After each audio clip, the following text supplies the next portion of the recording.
neighbours. Everybody needs good neighbours with a little understanding.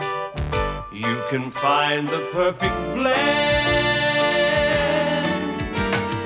Neighbours should be there for one another. That's when good neighbours become good friends.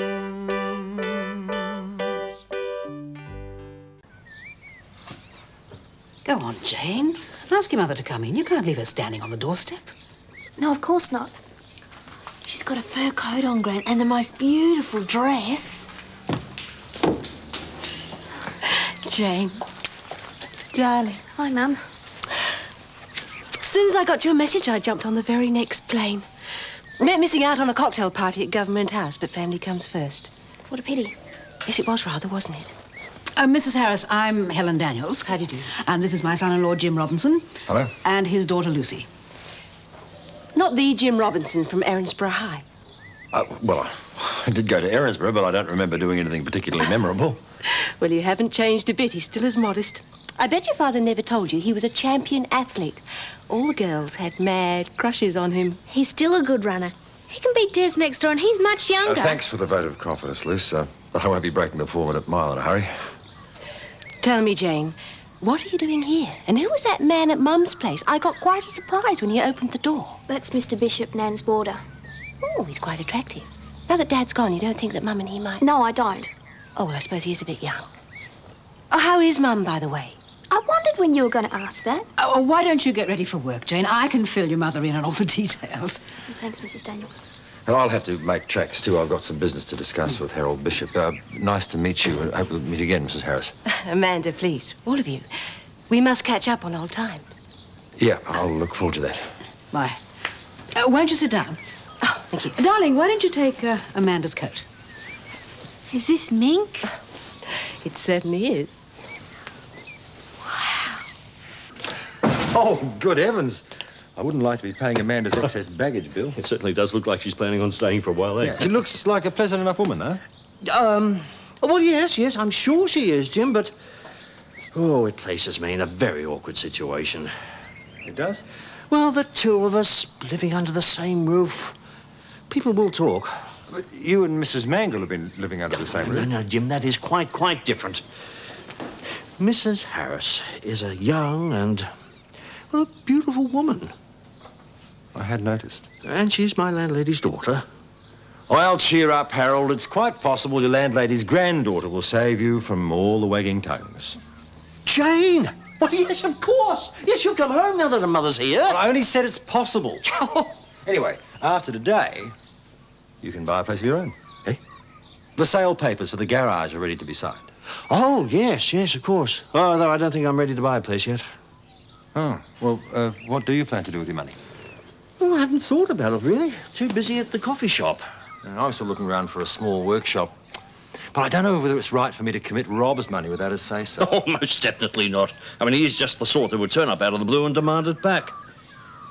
Oh, I think I'll go it alone. If Rob does turn up, I can always offer to sell him an interest. I don't know how you can even consider going into business with that man. He is so irresponsible. Look at the worry he caused his daughter. Some of these homes are great, and they're not too far from here either. Hey, look at this one. It's even got a 19th century stable block. What on earth do you want stables for? You never know when I might want to buy a Melbourne Cup contender. You wouldn't know one end of the horse from the other. All right, so forget the horses. I still think the stables are a good idea, though. Well, we could convert it into a granny flat for your old man. Look, don't buy a house to suit Dad. Even if he does come back, he's not your responsibility. Gail, when he comes back, he's going to want somewhere to live. Boy, you're only going to worry about him all over again, and that is my responsibility. Maybe we should have had a clause about him put into our marriage contract to protect you. I haven't done anything for Rob I didn't want to. In fact, it seems to me that I've done a lot more taking in this marriage than you have. Paul, that's not true. All right, be honest with me then. Do you really want to move out of Ramsay Street? I became your wife to help both our careers. If having a larger place for entertaining is good for business, then it's good for me too. But you'd rather stay here. Yeah, well, I must admit I've enjoyed living here. All our friends around us and your family. But that's just silly sentiment. So, tell me what else this house has got going for it. It's a shame about poor old Mum. She's a tough old bird. She'll pull through there. I'm afraid she was very depressed before the attack. Well, then she should have gone out and bought herself some new clothes. I always do that when I'm feeling down. It does wonders for the morale. Your clothes are beautiful. Thank you. As I always say, clothes are an investment. My husband always used to make such a fuss about the money I spent. But as far as I am concerned, it's cheaper in the long run to pay for style and quality. I wish you'd tell that to Dad. When I was in Paris, he hardly sent me any money for clothes. You've been to Paris? It's a marvellous place. You must be anxious about your mother, so when you're ready, I'll drop you down to the hospital. I must look like such a mess. I mean, I've been in the plane all night. You look lovely. Jane. Darling, is that really you? My goodness. I hardly recognised you without your glasses on. 1 year away and my little girl is all grown up. Mrs Daniels, I'll see you later. It seems I will have time to call into the hospital on my way to work. Oh, then we'll all go together. I was just about to run your mother down there. Are you ready, Amanda? Certainly am.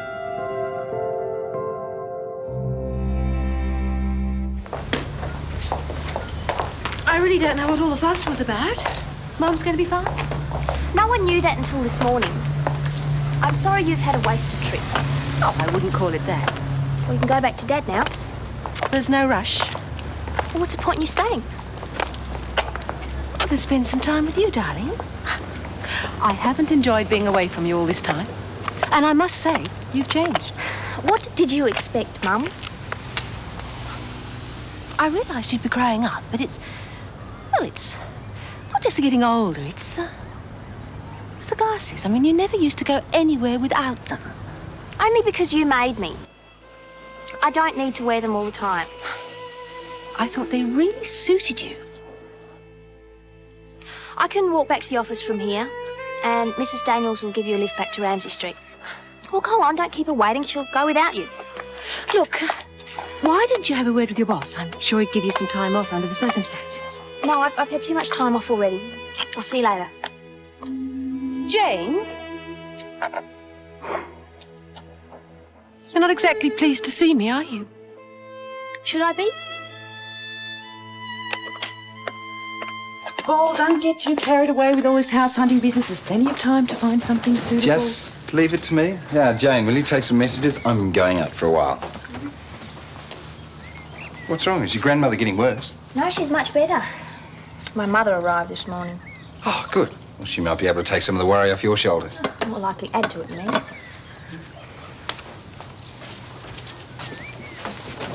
Lucky you. Things can't be all bad. From an unknown admirer. Who does Mike think he's trying to fool? Oh, you don't knock it. He obviously still cares for you. Well, it's a bit late for that. A few flowers aren't going to make up for the way he treated me. Did you know that your mother was coming? It wouldn't occur to her to let anyone know. Try not to be too bitter about her. I'm not bitter. She isn't worth having any feelings about. I know she's treated you badly, but don't cut her out of your life. You know, there isn't a day goes by when I don't get upset at the way I ignored my father.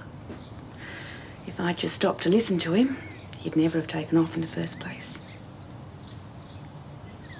Jane seems very much at home here. I hope so. We certainly enjoy having her here. Why did she leave Mum's, though? I mean, the least she could have done was written and told us. Well, she and your mother were having a few problems, so they both agreed it might be better if she moved out for a while. I don't understand, though. She was always the one that got on so well with Mum. She was younger then. Now that she's getting older, I bet Mum put her foot down about the makeup and the high heels. She used to do that to me. It drove me insane. Oh, I'm sure that isn't the reason. Even Nell accepts the fact that she's a grown woman, and a very attractive one at that. Come on now. I mean, she's just a child, and one that needs to learn a few manners. She was very nearly rude to me, her own mother, who she hasn't seen for over a year. Jane's attitude shouldn't surprise you. I mean, you haven't made much of an effort to keep in touch with her. And she feels pretty unwanted by you and your husband. Well, I mean, that just shows you what a child she still is. She should have learnt by now that adults have responsibilities and can't just go wandering around doing what they want to do. It was a heart-rending decision to have to leave her behind. What choice did I have? My husband and I were setting up a new business, and I knew we'd be run off our feet without any time for a teenager. And how right I was. It's been nothing but work, work, work for the past 12 months. With the odd cocktail parties thrown in. Of course. How else do you make important contacts? Now that we know that your mother's going to be better, perhaps it might have been a blessing in disguise. I mean, it gives you and Jane the chance to get reacquainted. Yes, and I intend to make the most of it. Do you think she'll come back to Mum's with me? You'll have to talk to her about that. Afraid you will have to come back home again. Why? Well, because it is against all proprieties for your mother and myself to be living under the same roof. I hadn't thought of that. Yes, well, may I suggest you think about it now, eh? Jane, will you be about for a while? Gail and I are going on a little excursion. Paul, I really do have a lot of work to get through. Come on, show some enthusiasm for your new home. New home? You mean you've bought a place? Yep. Well, you don't muck around. It isn't too far from Ramsay Street, is it? Just wait and see. Now, can you hold the fort? For once in my life, just once, I wish I could do what I want. Who's pressuring you into doing what? I have to move back home. Mr. Bishop has pointed out to me the impropriety of him and Mum living together in the same house without a chaperone. Well, that's a switch. The daughter chaperoning the mother. It's not funny, Gail. I love living at the Robinsons. It's the first time I've ever felt part of a family. Mrs Mangels did try her best, Jane. Yeah, I know. But she isn't a warm, loving person like your grandmother. And I can't talk to her about my problems like I can with Mr. Robinson. And Lucy, well, she's like a kid sister. Why should I have to give all of that up? To save the reputation of someone who couldn't care less about me? Are you sure it wouldn't be better if I came back later? You must be exhausted from your flight and all the worry with your mother. No, I have got loads of stamina. I wouldn't have lasted in Hong Kong without it. Besides which, I want to give you that little gift. Just a token of appreciation for the way you've looked after Jane. That is a wonderful picture. Mr. Bishop told me you painted it. Those eyes, it makes me feel like Mum is still in the house. Yes, I'm quite pleased with it. It took your mother a while to get used to it, though. Not exactly flattering, is it? But still, it's very true to life. Oh, I see. Planning on a long stay. Yes, I'm home for good. Oh, I hadn't realized. Then your husband sold his Hong Kong business. I hope not. He is going to need the money to pay my alimony. Now, I wonder which bag I put them in. Does Jane know you're getting a divorce? Oh, I shouldn't think so, not unless her father has been in contact with her. I'm sure she'll understand once we sit down and talk about it. You see, the marriage has been on the rocks for years. Peter, he's become so absorbed in his business, he's got no time for me at all. And if you knew how lonely it was over there, with no friends of my own, just business acquaintances of his. Must have been very upsetting for you. Yes. I'm sure they're in here. This isn't really necessary. Look. Oh. Yes, you have a delightful daughter. You should be very proud of her. Well, I must admit, I haven't found her too delightful so far. Here they are. Oh, they're lovely. I wonder which one would suit you best. Oh, no, really, I couldn't. Oh, I insist. How about this one? Do you like it? Very much. Thank you. I wonder who I can give the rest of these to. I'll leave you to unpack. OK, I expect I'll catch up with you later. Probably. I'll let myself out.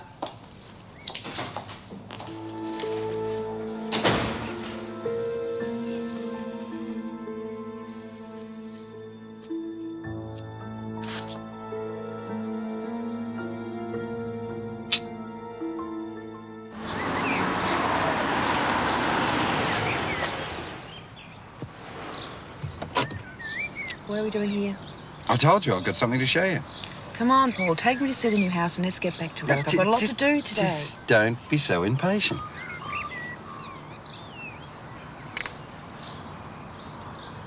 Okay, here's the key. Now where's the house? Right here? I've already got a key to that. Ah, that was Clive's key. You mean you've bought our house? Well, why not? Clive wanted to sell, and I knew how you felt about the place. But what about you, Paul? You had your heart set on something bigger. Only until I realised that you'd be much happier staying right here. The deeds will be in your name. Paul, I can't accept a gift as big as this. Without the Udigawa deal, there wouldn't be any house. And without you, there wouldn't be any deal. Gail, I think you deserve this. Well, are you pleased? Oh, you know I am. It's just that it hasn't sunk in yet. You see, in our marriage contract, I promised you financial security. Well, this way, if we do decide to separate, at least you've got a tangible asset to do whatever you like with. I just don't want you to feel that I haven't lived up to my part of the bargain, that's all. Sometimes I think you live up to it just a little bit too well. Hello, anyone here? Oh, in here. Ah, Gran. Hi. How was the trip? Oh, exhausting but fun. Hello, Gail. Any startling news on the home front while I was away? Clive sold his house. Does that mean you have to move out? I don't think so. Paul's bought it. Congratulations, that's wonderful. Yeah. Oh, we managed to keep home James afloat while you were away, too. Well, Jane's practically running it by herself now. Well, that's good news, because I gave it a lot of thought while I was away, and I've decided that I'm going to take much more of a back seat. But, Gran, that's your business. You started that from scratch. Exactly. Building it up was fun, but there's no challenge to the day-to-day routine. So if Jane is confident, then I'm very happy to leave it to her. And I'll just drop in occasionally to go over the books. I don't blame you for wanting to take more of a back seat. These are superb. I can almost feel the heat coming off those rocks. It is good, isn't it? But I can't take the credit for it. It was painted by a man called Frank Darcy, who lives up that way. So you see, I need more time so that I can act as an agent for Frank and for other outback artists. What a great idea. You know, he's had no training, but his love and knowledge of the country comes through in every brushstroke. In fact, he's a fascinating man. He's lived in the bush all his life, and he has a natural, old-fashioned courtesy you don't come across very often these days. I see. Are you sure this is purely a professional interest, Gran? We did find we had a little more in common than just painting.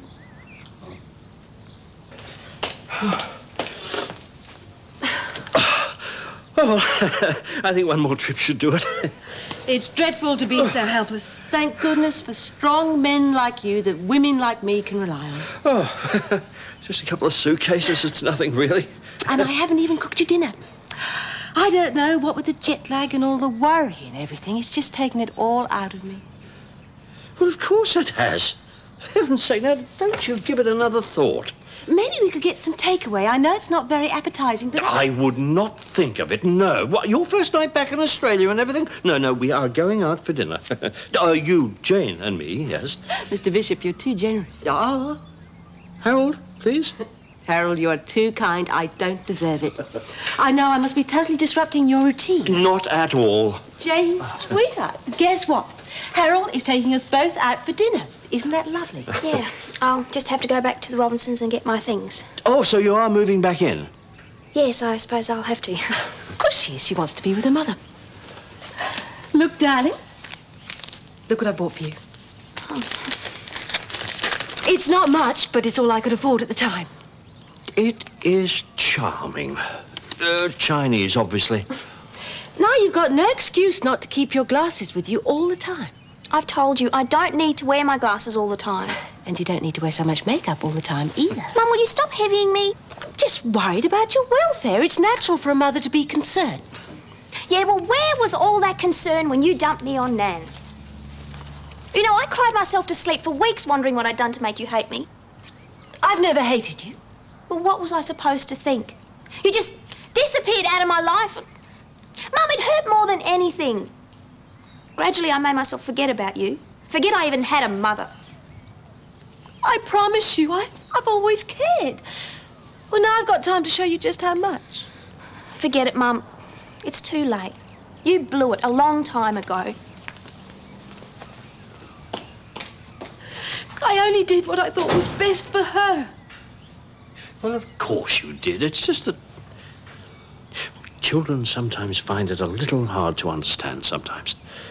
Well, I didn't want to go to Hong Kong. It was Peter. He insisted. I mean, we were setting up a new business. I didn't have time to look after a teenager. She was far better off here with Mum. Well, of course she was. Why is she behaving like this? No, my husband and my daughter's turned against me. I mean, what am I going to do?